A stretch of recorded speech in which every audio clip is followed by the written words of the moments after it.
Alhamdulillahirabbil alamin wassalatu wassalamu ala Rasulillah wa ala alihi wa sahbihi ajma'in. Rabbi shrah li sadri wa yassir li amri wahlul 'uqdatam min lisani yafqahu qawli.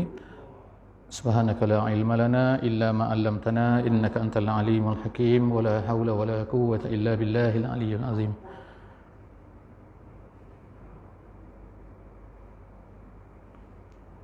InsyaAllah kita sama-sama memulakan majlis ilmu kita pada malam ni dengan sama-sama baca surah Al-Fatihah. A'udzubillahi minasyaitonirrajim. Bismillahirrahmanirrahim. Alhamdulillahirabbil alamin, arrahmanirrahim, maliki yaumiddin. Iyyaka na'budu wa iyyaka nasta'in. Ihdinas siratal mustaqim, siratal ladzina an'amta 'alaihim ghairil maghdubi 'alaihim waladdallin. Amin. Bismillahirrahmanirrahim. Alhamdulillah. Syukur pada Allah Subhanahu wa taala, salawat dan salam kepada junjungan besar Nabi Muhammad sallallahu alaihi wasallam. Yang saya kasihi Tuan Imam, yang dikasihi Tuan Bilal dan seterusnya, tetamu-tetamu Allah Subhanahu wa taala, ahli jamaah yang dikasihi Allah Subhanahu wa taala. Alhamdulillah, pada malam ni selamat kembali lagi kita ke dalam sesi As-Sirah An-Nabawiyah. Dan moga-moga Allah Subhanahu wa taala akan panjangkan umur kita insya-Allah untuk kita berjumpa dengan Ramadan Al-Mubarak minggu depan insya-Allah. Amin ya rabbal alamin. Pada malam ni insya-Allah kita akan sambung sedikit lagi dalam siri kita yang terakhir sebelum Ramadan ini insya-Allah, dan kemudian selepas tu insya-Allah kita akan sambung lagi selepas daripada Ramadan Al-Mubarak insya-Allah. Selepas immediately insya-Allah. Malam ni kita sambung. Pada hari itu kita telah berhenti kepada satu cerita yang berlaku di zaman Nabi sallallahu alaihi wasallam, iaitu Islamnya Umar radhiyallahu anhu. Islamnya Umar radhiyallahu anhu, dan Islam Umar ini adalah berlaku 3 hari selepas daripada Islamnya Sayyidina Hamzah.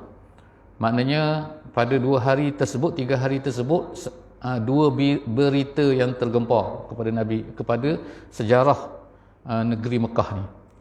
Jadi orang Mekah ni dalam keadaan, orang Quraisy ni, orang musyrikin, dalam keadaan mereka ni benci kepada Nabi, menyerang Nabi, mendustakan Nabi. Lalu tiba-tiba 2 orang daripada pemimpin mereka sendiri telah masuk Islam. Jadi ini adalah peristiwa yang sangat-sangat menakutkan dan membimbangkan mereka. Sebab itulah kita sebut hari itu, selepas daripada Islamnya Sayyidina Umar Al-Khattab ini, maka telah berlakulah satu lagi peristiwa, iaitu kedatangan orang-orang Quraisy ni pergi berjumpa dengan Nabi sallallahu alaihi wasallam untuk membuat tawaran, nak menawarkan. Jadi apa yang mereka tawarkan pada masa itu adalah 4 perkara. Yang pertama sekali, menawarkan menjadi raja. Yang kedua, menawarkan harta yang banyak. Yang ketiga, menawarkan menjadi ketua, sayyid, dia kata, orang besar di Mekah ni. Dan yang ketiga, yang keempatnya ialah menawarkan kepada Nabi ahli-ahli tuk bomoh, doktor-doktor, kalau sekiranya Muhammad ni gila ataupun terkena sihir dan sebagainya. Jadi Nabi SAW, kita sebut hari itu, telah membacakan kepada siapa? Kepada orang yang datang tu. Dia datang seorang je datang kepada Nabi tu, yang lain tu tunggu di Kaabah. Jadi pada masa itu kita sebutkan bahawa Mekah ni kecil je. Jadi Kaabah, kemudian ada rumah Nabi. Rumah Nabi sebenarnya dekat saja tepi tu. Kalau sekarang ni ialah tepi dengan Marwah. Tapi sekarang ni dikatakan kesan daripada rumah tu telah diruntuhkan kerana pembinaan dan sebagainya lah. Jadi rumah tu tak jauh daripada Kaabah tu. Jadi bila dia datang berjumpa dengan Nabi SAW, dia telah membuat tawaran. Tawaran yang tadilah yang kita sebut tu 4 perkara. Yang datang itu ialah seorang panglima Mekah ni, Samsi Mekah ni, nama dia ialah Utbah bin Rabi'ah. Jadi dia datang, yang lain ni siap menunggu di Kaabah. Jadi bila dia datang, Nabi sallallahu alaihi wasallam tak jawab apa-apa selepas daripada tawaran tu, tetapi Nabi sallallahu alaihi wasallam telah membacakan ayat Quran surah Fussilat. Jadi insya-Allah ada jamaah semua, kalau ada kesempatan insya-Allah boleh lihat daripada awal Fussilat. Sehingga ayat yang ke-13 dia kata. Ayat yang ke-13. Iaitu Nabi sallallahu alaihi wasallam baca kepada Utbah bin Rabi'ah ni. Jadi apa kandungan ayat tu? Saya baca sikit saja. Kita berhenti di situ hari itu, iaitu kandungan ayat tu Allah Subhanahu Wa Taala sebutkan tentang apa yang telah berlaku kepada kaum-kaum sebelum daripada Quraisy ni. Sebelum daripada orang Quraisy ni ada dua kabilah besar, dua kumpulan besar orang Arab yang telah menolak menentang nabi-nabi ni, iaitu siapa? Orang kaum Ad dan juga kaum Samud. Kaum Ad dan juga kaum Samud. Kaum Ad ni ialah di selatan, di Yaman. Kaum Samud ni ialah di utara Madinah. Sekarang ni tempat tu masih ada lagi, iaitu Allah Ta'ala mengirimkan Nabi Saleh AS. Tapi kedua-dua kaum ni kerana mereka ni menentang mengejek Nabi, mendustai Nabi-Nabi mereka ni, jadi Allah Subhanahu Ta'ala telah mengirimkan kepada mereka yang dinamakan sebagai sa'iqah. Dalam Quran sebut sa'iqah. Sa'iqah ni ialah satu suara yang kuat daripada langit yang mana menyebabkan mereka semua tu mati. Dua-dua kena Ad dan juga Ad dan juga Samud. Jadi Samud ni kita cerita sebelum daripada ni, iaitu dia ni adalah kabilah yang berada di dalam gua. Dia tinggal rumah di dalam batu. Dia tebuk batu-batu tu sampai sekarang masih ada lagi. Kalau kita pergi tengok di di utara, tempat dia Madain Soleh, ataupun di tempat satu bandar negeri Arab tu, Arab Saudi sekarang ni, nama dia Al-Ula. Tempat tu masih ada lagi rumah-rumah yang dibina dalam batu-batu ni. Rumah-rumah itu adalah saki-baki daripada kaum Samud. Jadi bila Allah Ta'ala mengirimkan sa'iqah, maka semua mereka ni kerana suara tu sangat kuat menyebabkan mereka tu mati semua. Jadi Allah Subhanahu Wa Taala sebutkan dalam surah Fussilat ni, bila Nabi SAW baca ni, Nabi baca ni, saya baca sikit kan. A'udzubillahi minasyaitonirrajim. Fa in uridu faqul anzartukum sa'iqatan misla sa'iqati 'adin wa samud. Allah Ta'ala katakan, kalau mereka ni berpaling, maka Allah Ta'ala memberi peringatan. Beri peringatan kepada mereka ni tentang apa yang telah berlaku kepada kaum Ad dan juga kaum Samud. Bila sampai ke sini, Utbah yang tadi, Utbah ni datang jumpa Nabi ni.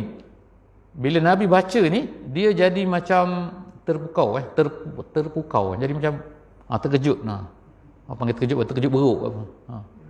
Jadi bila sampai kepada tahap tu, dia tak tahan dah nak dengar. Dia ambil tangan dia ni, dia letak pada mulut Nabi SAW. Dia kata, cukup. Macam tu. Cukup apa? Dah naik takut dah dia. Sebab apa? Ayat ni maksudnya ialah amaran daripada Allah. Kalau kamu tak ikut Islam ni, maknanya ialah jaga. Allah Ta'ala akan kirimkan sa'iqah, seperti sa'iqah kaum Ad dan juga kaum Samud yang sekarang tidak ada. Rumah saja tinggal. Orang semua dah mati dah. Dihancurkan. Kalau kaum Ad tu lagi dahsyat ni.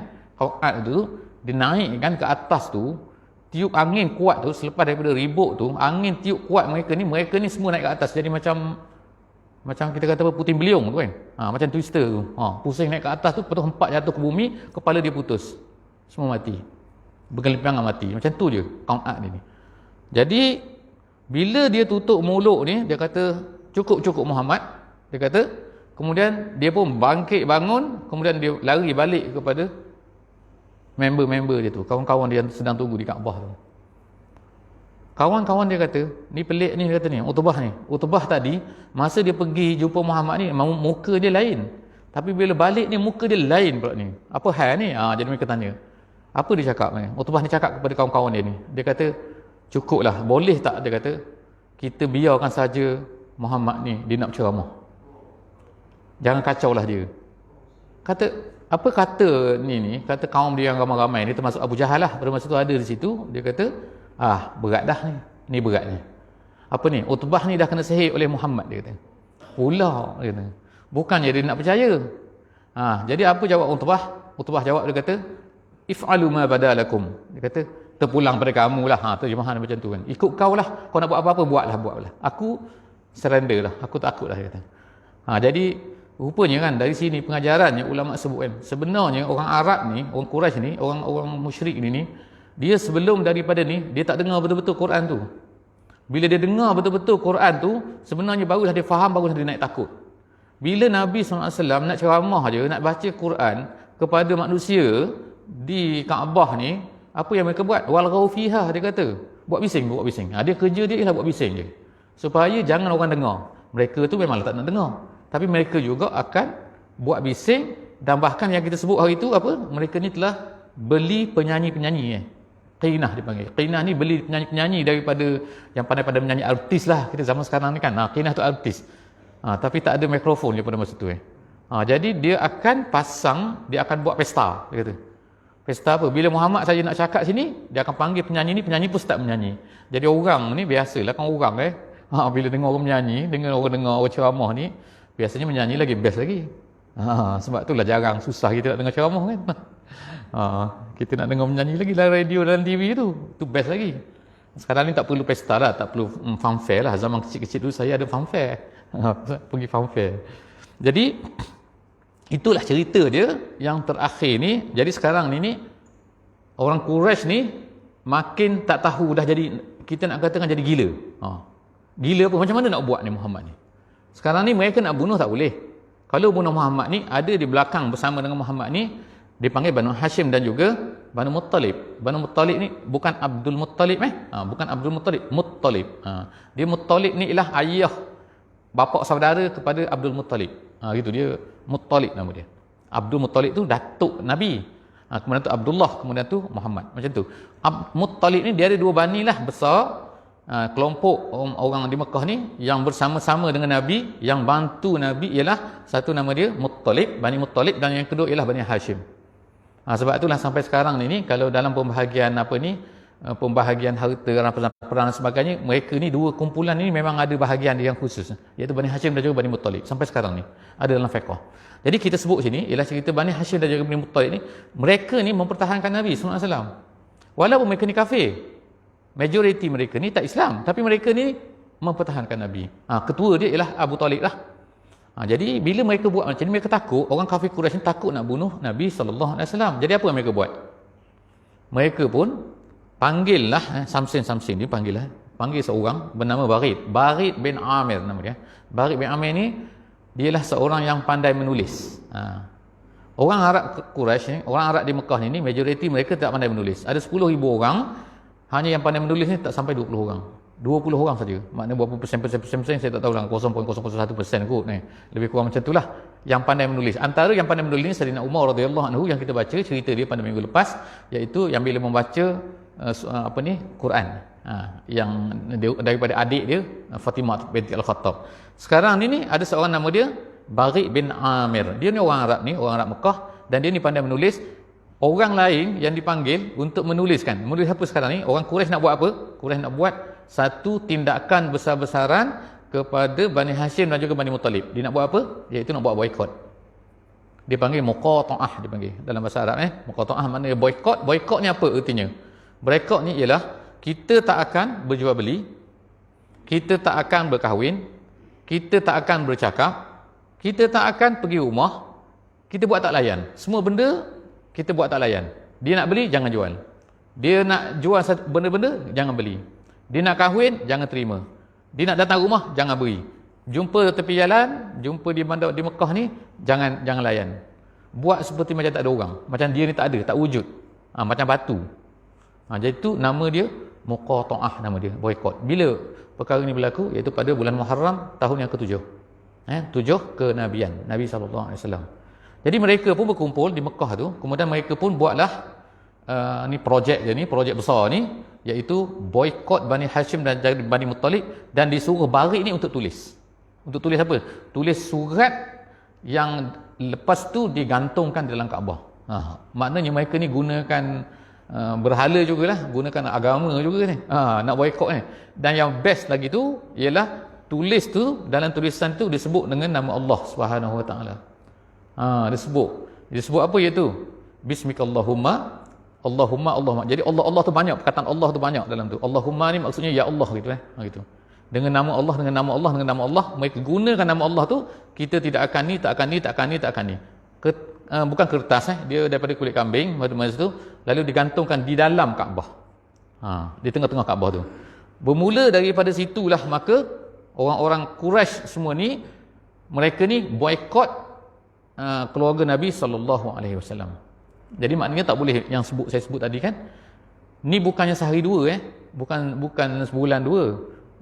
3 tahun 3 tahun. Perkara ni berlaku daripada Muharram tahun yang ke-7 sampai kepada bulan Muharram tahun yang ke-10 kenabian Nabi sallallahu alaihi wasallam. Dahsyat Sebab sampailah dia kata keluarga Bani Hashim dan juga Bani Muttalib ni, mereka ni terpaksa berkumpul di Syekh Bani Ali. Syekh Ali, minta maaf, Syekh Ali. Syekh Ali ni ialah Kalau orang pernah pergi Mekah dulu lah, zaman-zaman dulu, zaman sebelum daripada dipecah-pecah ni, ada satu tempat itu ada Masjid Kucing nama dia.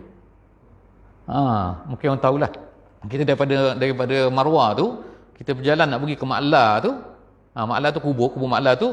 On the way tu ada satu masjid dulu. Orang Melayu panggil Masjid Kucing. Bukan orang Arab panggil. Orang Melayu tak tahulah daripada mana. Mungkin dia jumpa kucing situ, kemudian dia kata Masjid Kucing. Masjid Kucing itulah, tempat itulah nama dia Syekh Ali nama dia. Syekh Ali iaitu tempat berkumpulnya Bani Hashim dan juga Bani Muttalib pada masa tu. Mereka tak boleh keluar daripada situ dah. Jadi mereka berkumpul sama-sama di situ. Tapi tak ada makanan, tak ada apa, sehingga dikatakan mereka kumpul semua, lelaki, perempuan, anak-anak, anak damik semua, sampailah pada setiap malam dia kata akan terdengarlah suara-suara jeritan siapa? Anak-anak damik ni, anak kecil ni. Sebab apa? Sebab tak ada makanan. Dan mereka terpaksalah makan pada masa tu ialah apa? Pergi cari pokok-pokok tu. Pokok-pokok yang ada di keliling Mekah tu untuk dimakan, daun dan juga makan, biasanya makan kulit je. Kulit-kulit yang dibuang. Sebab nak beli tak boleh, makanan tak boleh. Orang Arab Quraisy pula ni, orang Arab Quraisy yang menentang Islam, tak suka pada Islam ni, apa yang mereka buat ialah kalau ada saja barang makanan yang datang daripada luar, mereka akan beli cepat-cepat. Maknanya supaya apa? Takut makanan tu sampai kepada Bani Hashim dengan Bani Muttalib. Jadi keadaan tu berlakulah macam tu, berterusan sehinggalah sampai kepada tahun yang ke-10, tahun yang ke-10, masuk tahun yang ke-10. Jadi bulan Muharram kita akan cerita detail sikit sini insya-Allah. Jadi apa berlaku ni sebenarnya? Allah Subhanahu Wa Taala memang telah menjadikan peristiwa inilah sebagai satu peristiwa nak uji orang Islam ni macam mana. Nak uji Nabi Muhammad SAW dan nak menunjukkan bagaimana pada masa tu orang-orang yang tak Islam pun, tapi oleh kerana mereka ni semangat kekeluargaan dipanggil. Semangat kekeluargaan. Iaitu apa? Bani Hashim dan Bani Muttalib ni majoriti mereka bukan Islam. Abu Talib bukan Islam. Tapi dia sendiri duduk bersama-sama dengan keluarga mereka ni berkumpul situ untuk mempertahankan Nabi SAW. Orang Quraisy bagi satu syarat, dia kata, kami boleh stop semua ni. Orang Quraisy ni of course lah, ketua dia tu Abu Jahal lah. Jadi dia kata kami boleh stop ni, boykot ni dengan satu syarat saja, iaitu Bani Hashim, Bani Muttalib menyerahkan Muhammad kepada kami untuk kami bunuh. Jadi manalah kami nak beri? Jadi mereka pun walaupun kafir, mereka tak nak beri Muhammad tu. Mereka sayanglah, maknanya kan, mana boleh kan, ini mencemar apa ni kan, kaum kami, bangsa kami, kabilah kami ni kan. Jadi mereka tak nak beri Muhammad tu.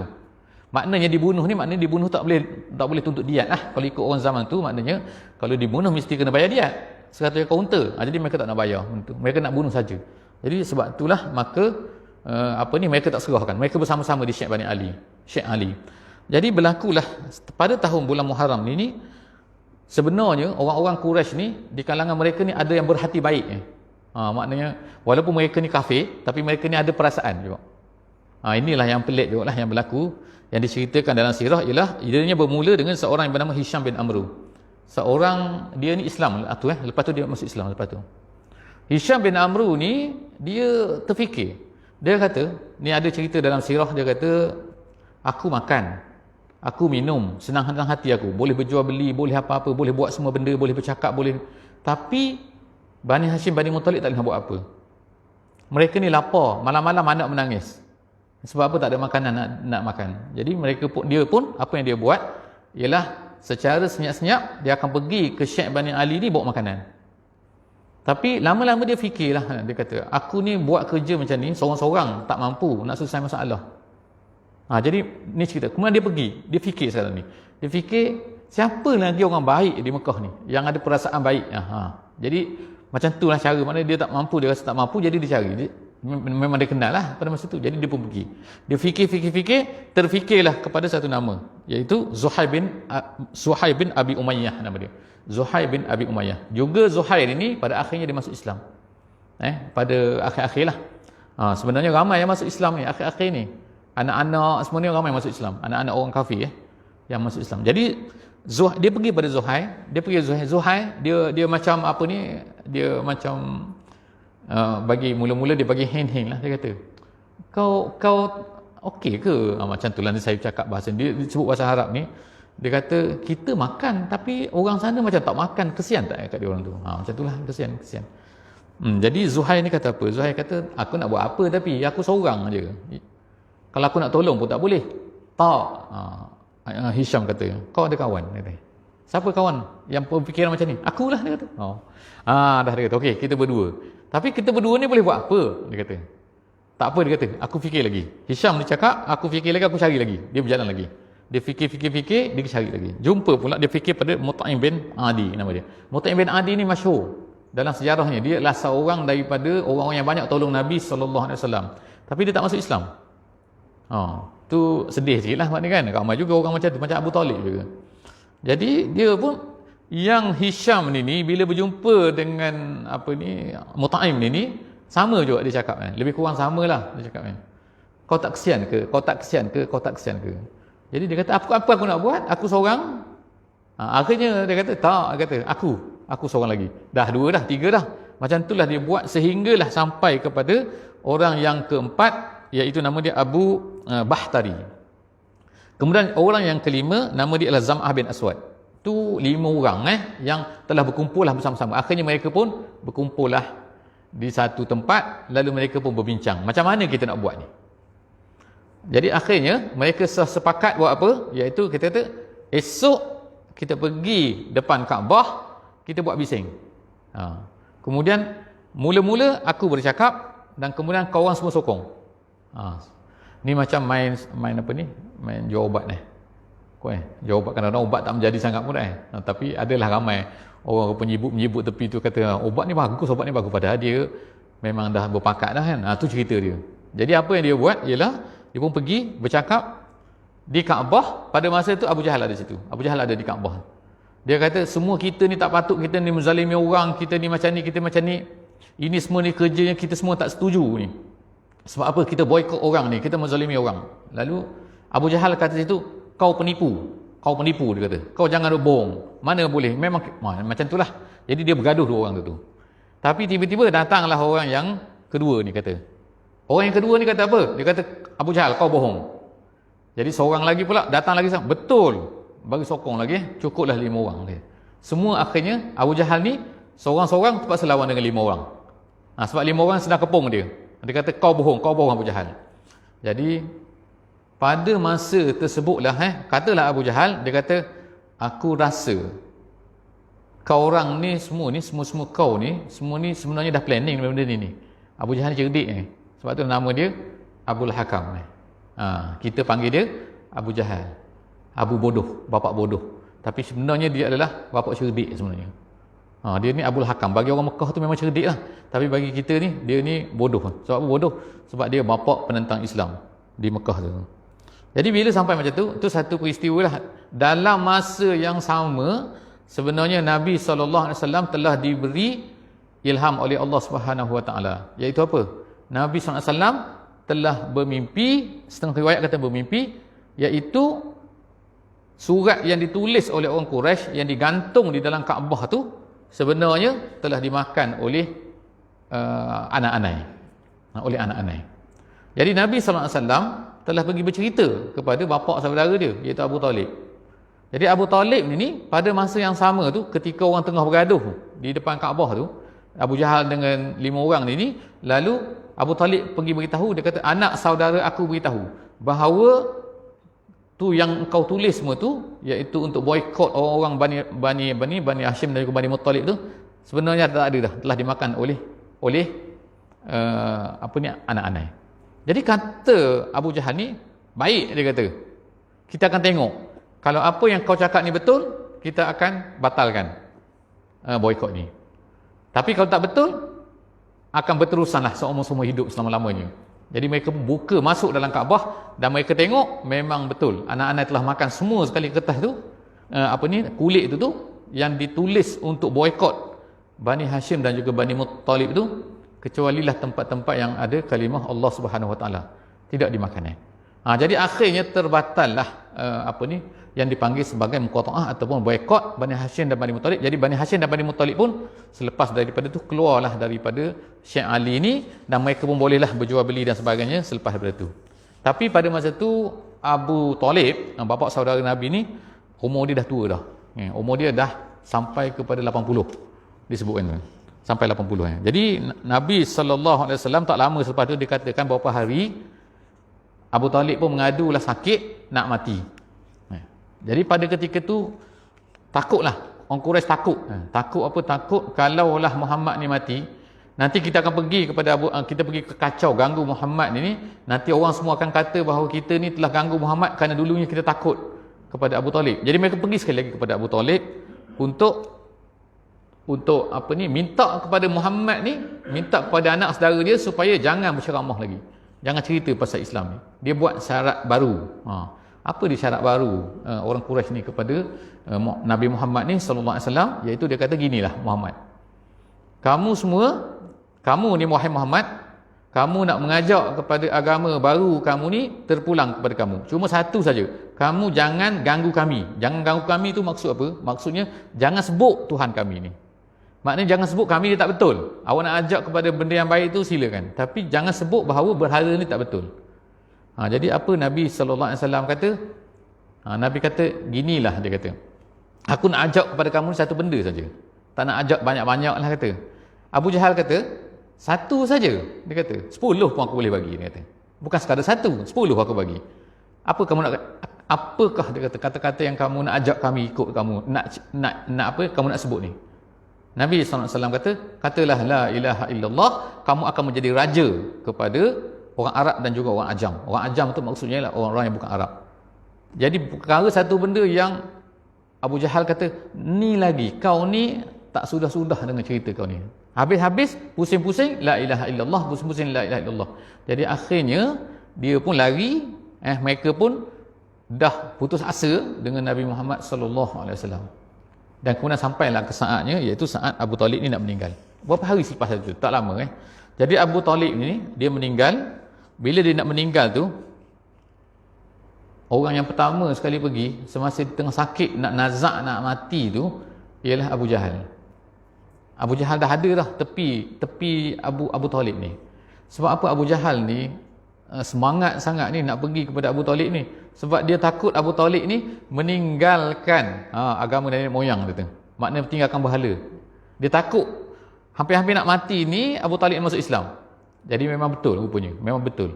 Bila dia pergi duduk di tepi Abu Talib ni, Abu Jahal duduk tepi Abu Talib ni, Nabi SAW pun datang. Bila Nabi datang, Nabi tengok Abu Jahal dah ada dah. Nabi duduk sebelah sini, Abu Jahal duduk sebelah sini. Apa kata Abu Jahal? Sekali Abu Talib ni berpaling kepada Abu Jahal bercakap kepada Abu Talib, "Hei Abu Talib, kau nak tinggalkan agama nenek moyang kita?" Nabi berpaling, Abu Talib berpaling kepada Nabi kita sallallahu alaihi wasallam, Nabi Muhammad. Nabi kata kepada Abu Talib, Nabi kata, katalah la ilaha illallah, moga-moga aku akan dapat bersama dengan kamu untuk membela kamu kepada Allah Subhanahu Wa Taala ketika kamu berjumpa dengan Allah Subhanahu Wa Taala. Dia berpaling sana, Abu Jahal kata pula, Abu Jahal kata, kau nak tinggalkan agama Bani Hashim, tok nenek kita dulu, moyang-moyang kita dahulu, kau sanggup tinggal? Dia berpaling sini, Nabi SAW kata, katakan la ilaha illallah, wahai bapa saudaraku. Ya am, dia kata, wahai bapa saudaraku, kata la ilaha illallah, dia akan menyelamatkan kamu. Dia berpaling sana pula, Abu Jahal cakap lagi. Jadi main macam itulah, pusing. Dia pusing kepada Abu Jahal. Abu Jahal kata, jangan tinggalkan. Pada masa itulah dia mati. Jadi Allah Subhanahu Wa Taala, Nabi SAW sangat sedih pada masa itu. Tapi turunlah ayat selepas daripada tu, iaitu apa? Allah Subhanahu Wa Taala berkata, innaka la tahdi man ahbabta walakinnallaha yahdi man yasha. Sesungguhnya engkau ni tak dapat memberi hidayah kepada siapa yang orang yang engkau suka, tetapi Allah Subhanahu Wa Taala memberi hidayah kepada sesiapa yang dikehendakinya. Dan kemudian satu lagi ayat yang turun juga selepas daripada itu ialah Nabi ni kerana dia sayang sangat kepada Abu Talib ni. Kerana Abu Talib defend dia, pertahankan dia, menolong dia, banyak bantu dia daripada mula-mula Islam sampailah kepada umur dia 50 tahun sekarang, 50 tahun. Sampai kepada 50 tahun tu, tiba-tiba Abu Jahal ni Abu Talib ni kan mati tidak beriman. Apa perasaan Nabi? Sedih. Jadi sedih itulah, maka sebab itulah dia beristighfar. Nabi SAW istighfar, ya Allah ampunkanlah Abu Talib. Tetapi Allah Subhanahu Wa Taala selepas daripada itu telah menurunkan ayat. Ayat ni ada disebutkan dalam surah At-Taubah. Allah Subhanahu Wa Taala sebut, maka nalin nabi wallazina amanu an yastaghfiru lil musyrikin. Tidak sepatutnya, tidak layak, tidak boleh bagi Nabi dan juga bagi orang-orang yang beriman untuk meminta istighfar kepada orang-orang musyrik. Itu maksud ayat tu. Surah At-Taubah ayat 113. Jadi maknanya tak boleh. Allah Ta'ala larang kepada orang Islam, kepada Nabi, kepada orang Islam semua untuk meminta ampun kepada orang-orang yang musyrik bila dia dah mati. Makna ayat ini memberi isyaratlah bahawa Abu Talib ni mati dalam keadaan musyrik, dalam keadaan syirik. Jadi mana tak beriman. Jadi macam itulah kisah yang berlakunya. Jadi selepas daripada tu, maka Nabi sedih. Nabi kehilanganlah orang yang membantu dia ketika di luar rumah. Jadi sekarang ni Nabi ada dua. Seorangnya ialah yang berada di luar rumah, iaitu bila Nabi keluar, Abu Talib yang mempertahankan Nabi sallallahu alaihi wasallam. Tapi bila Nabi balik ke dalam rumah, Nabi sedih, ada pula seorang lagi yang di dalam rumah ni, iaitu Khadijah binti Khuwailid, yang membantu Nabi, support Nabi, beri semangat pada Nabi, kan begini dan begitu. Itu di dalam rumah. Di luar rumah Abu Talib. Sekarang ni di luar rumah dah tak ada dah. Luar rumah dah mati, iaitu Abu Talib. Sekarang tinggal dalam rumah. Tak berapa hari pula dia kata lah Khadijah pula meninggal. Jadi itulah kata bertimpa-timpa apa yang berlaku kepada Nabi kita sallallahu alaihi wasallam. Itu dalam hadis Nabi sallallahu alaihi wasallam, Nabi kata asyaddun nas bala'an al-anbiya summal fal amsal. Ada hadis Nabi sallallahu alaihi wasallam, Nabi kata orang yang paling banyak sekali diuji oleh Allah Subhanahu wa taala ialah para nabi, dan kemudian orang-orang yang sepertinya. Maknanya orang yang tingkat yang tinggi, dia akan banyak diuji oleh Allah Subhanahu wa taala. Jadi kalau kita ni mendapat ujian, jadi kena bersabarlah insya-Allah kan. Kerana nabi-nabi pun diuji juga kan. Selang berapa hari meninggal. Jadi bila meninggal habis ni, dua-dua ni kan, Nabi sallallahu alaihi wasallam pernah berkata, dia kata, "Manalat minni Quraisy syai'an akrahuhu hatta mata Abu Talib."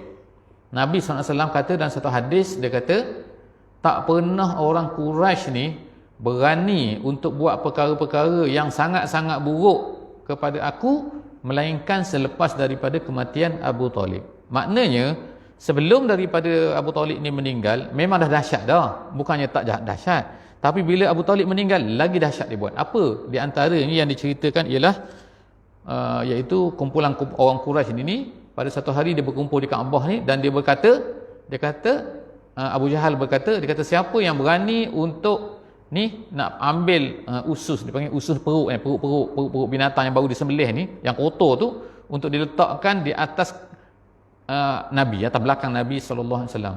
Nabi pada masa itu tengah sembahyang di Kaabah. Jadi dia suruh ni geng-geng dia ni samsing ni ketawa-ketawa sama-sama mereka, dan minta suruh siapa berani pergi. Jadi adalah seorang tu yang telah pergi kepada Nabi sallallahu alaihi wasallam, iaitu siapa? Nama dia Uqbah bin Abi Mu'aid. Dia ambil tu usus tahid lah, macam-macam perut lembu, perut unta tu. Ketika Nabi sallallahu alaihi wasallam sedang sujud tu, maka diletakkan di atas belakang Nabi sallallahu alaihi wasallam. Nabi tak bangun. Nabi tak bangun daripada sujud tu, sehinggalah datangnya anak baginda Nabi sallallahu alaihi wasallam, iaitu Fatimah. Fatimah ni pada masa tu masih kecil lagi. Mak dia baru meninggal, iaitu Khadijah. Kemudian anak dia Fatimah. Bila Fatimah datang, dia tengok ayah dia macam tu, dia tolong buang tu benda tu. Bila Nabi sallallahu alaihi wasallam bangun, Nabi kata apa? Allahumma alaika bi Quraisy.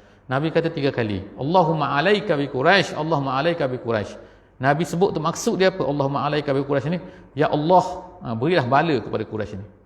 Berilah bala kepada Quraisy ni. Kemudian tak cukup macam tu, Nabi kemudian tu sebut 7 nama. Nabi telah sebut 7 nama. Moga-moga Allah Subhanahu wa taala memberilah kepada mereka ni semua kan, mengenakan tindakanlah kepada mereka ni. Iaitu siapa? Iaitu Abu Jahal, kemudian tu Syaibah dan juga Utbah ibn Rabi'ah, dan kemudian berapa lama lagi selepas itu semua tu 7. Kata Ibnu Mas'ud radhiyallahu anhu, dia kata aku telah melihat bahawa 7 orang yang telah didoakan ni oleh Nabi sallallahu alaihi wasallam ni semua telah mati di Badar. Bila dalam Badar semua tu telah mati dan dicampakkan ke dalam perigi.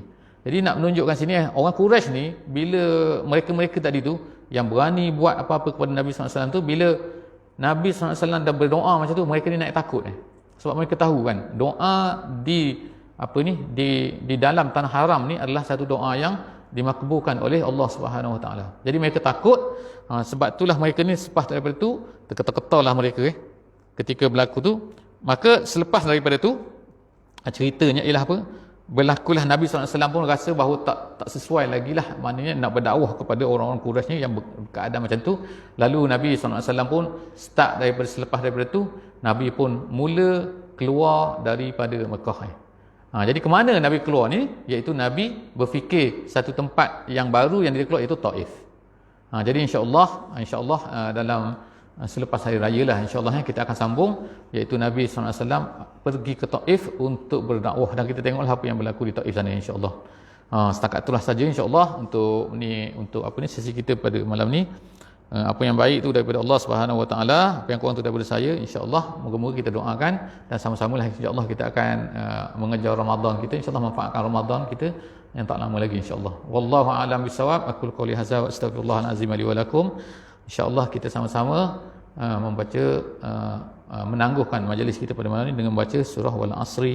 Bismillahirrahmanirrahim. Wal Asri innal insana lafi khusr illa allazina amanu wa amilus solihat wa tawasaw bil haqqi wa tawasaw bis sabr. Wassalamualaikum warahmatullahi wabarakatuh.